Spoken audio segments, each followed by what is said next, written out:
The Bible tells us that. Is anybody in heaven now? Yes, and this is where some people get confused. There are some people who are special examples that went to heaven. Bible tells who they are. In Mark chapter 9, verse 1 through 8, you can read it in Luke and Matthew also, it says, Jesus went up the mountain with Peter, James, and John, and Moses and Elijah appeared to him there and talked to him. Well, how did they get to heaven? Bible tells us. Elijah went to heaven in a fiery chariot. You know that song, Swing Low, Sweet Chariot. Bible says a band full of angels took him up to heaven. He did not die. And Moses got there. You can read in the book of Jude, verse 9, Michael the archangel in contending with the devil when he disputed about the body of Moses. And we believe this was about 3 days after the death of Moses.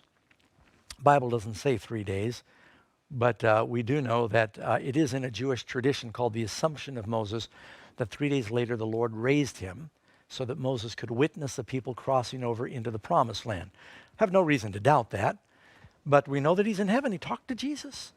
And then Enoch walked with God, and he was not, for God took him.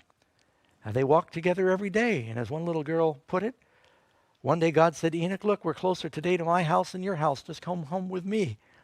And so he took him to heaven. And then at the crucifixion of Jesus, there was another special resurrection.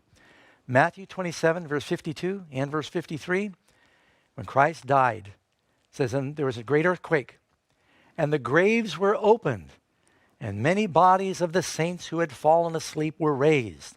And coming out of the graves, when? After his resurrection, the earthquake shook some graves open. They went into the holy city and appeared to many. Now, notice I'm backing up a slide. It says, and all of the bodies of the saints who had fallen asleep. Is that what it says? No, it says many of the bodies of the saints who had fallen asleep were raised.